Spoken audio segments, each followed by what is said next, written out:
aburrido que hasta la película era aburrida. O sea, pues hay cosas difíciles que no son aburridas. María era aburrida. Se dio una discusión muy bonita en redes sociales cuando en la decisión del Consejo se eliminó Mamita United. Eso fue divertido, porque escándalo en Twitter y en Facebook y eliminaron Mamita United, entonces las teorías eran buenísimas. La teoría era que, claro, como en el gobierno somos neoliberales, el ministro es economista, peor. Y Mamita United era de un autor comunista, entonces lo habíamos citado por razones ideológicas para ir quitando a los comunistas de las listas de lecturas. La verdad, siempre me ha gustado mucho Calufa, entonces yo empecé a preguntar por qué quitamos a Calufa.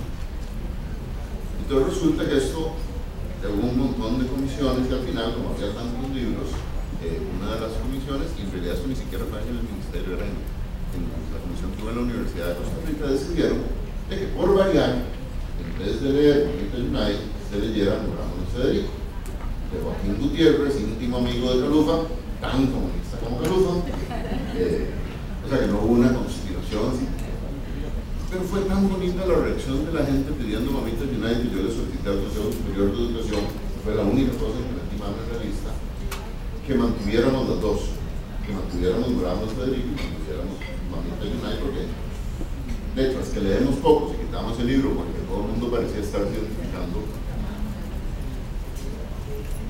Con la nueva lista pasaron cosas simpáticas.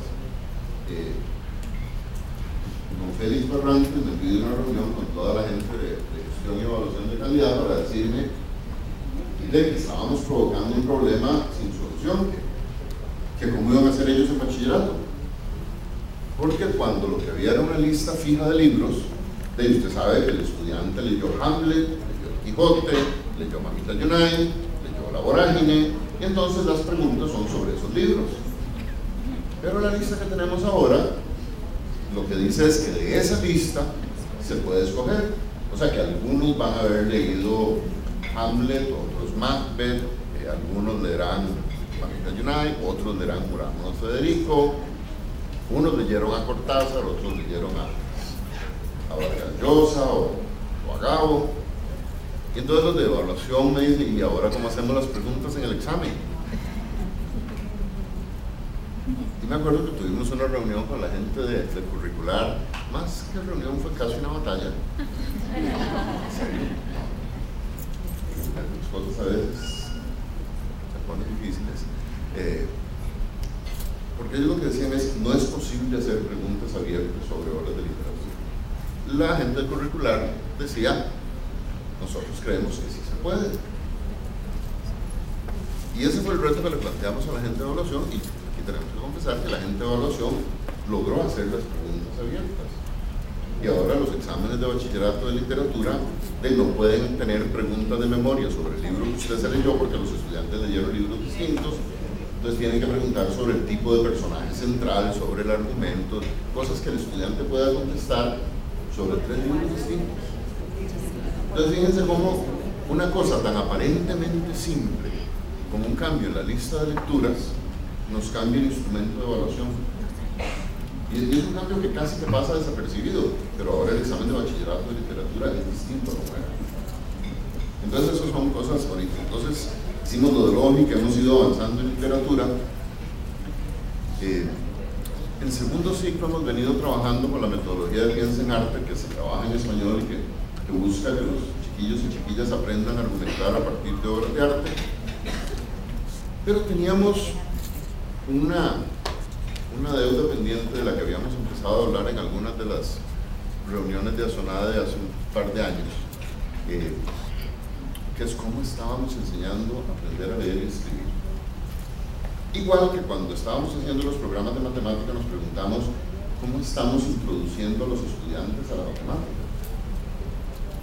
Porque ustedes tienen como dos de los grandes lenguajes, el lenguaje materno, el lenguaje matemático, y lo que todas las pruebas, las nuestras, las de sexto grado, las de noveno, las de PISA, las de CERCE, las que todas nos dicen es que nuestros estudiantes no manejan el lenguaje matemático y no manejan el lenguaje. La comprensión lectora es terrible. Y la comprensión lectora no se puede dar si esa etapa inicial de adquirir la fluidez en el proceso de lectoescritura no se logra bien. O sea, cuando uno oye un chiquillo de noveno casi que tartamudeando al leer un párrafo, uno dice, si no lo puede leer fluidamente, no hay forma de que lo entienda. O sea, no es posible leer algo entender algo que uno no puede leer fluidamente. Y bueno, entonces nos pusimos a estudiar, a investigar, y como a mí me hace gracia porque todo el mundo dice, la neurociencia está de moda. Entonces, tanta gente dice, es que como dice la neurociencia, y dicen lo que les da la gana. No, de verdad nos pusimos a estudiar trabajos muy recientes de gente que ha trabajado en neurociencias vinculando la educación y en particular vinculándolo al tema de la lectoescritura. O sea, cómo es que la maquinita efectivamente lee a pesar de no haber sido hecha para leer. O sea, la lectura es muy posterior a la invención del cerebro. Entonces, nosotros tenemos que leer con una máquina que no era para eso. Y eso es interesante.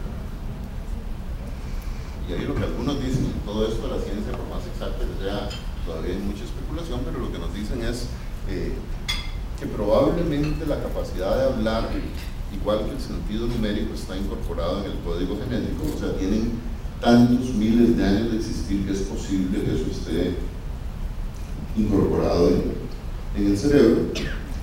Por ejemplo, los animales saben contar. Hay investigaciones que muestran que hay distintos tipos de animales que distinguen cantidades, tienen el sentido de número. No es que pueden contar decenas y decenas de más, pero algunos humanos tampoco, no se preocupen. Los niños pequeños saben distinguir cantidades. Y con el lenguaje oral pasa lo mismo, ¿verdad? Los chiquillos aprenden a hablar cuando están con adultos que hablan. Solo oír hablar a los demás parece que uno aprende a hablar bastante bien. Los únicos errores que uno comete es con los verbos irregulares. En realidad el error no es del chiquillo, sino del verbo irregular. Pero entonces se plantea una cosa muy bonita que yo siento que logramos manejar bien en esta versión de los programas, que es entender primero que cuando uno está enseñando la escritura se le está enseñando a niños que ya conocen el lenguaje. El lenguaje oral lo dominan, unos más, otros menos, unos tienen más vocabulario, otros tienen menos, pero los chiquillos llegan a grados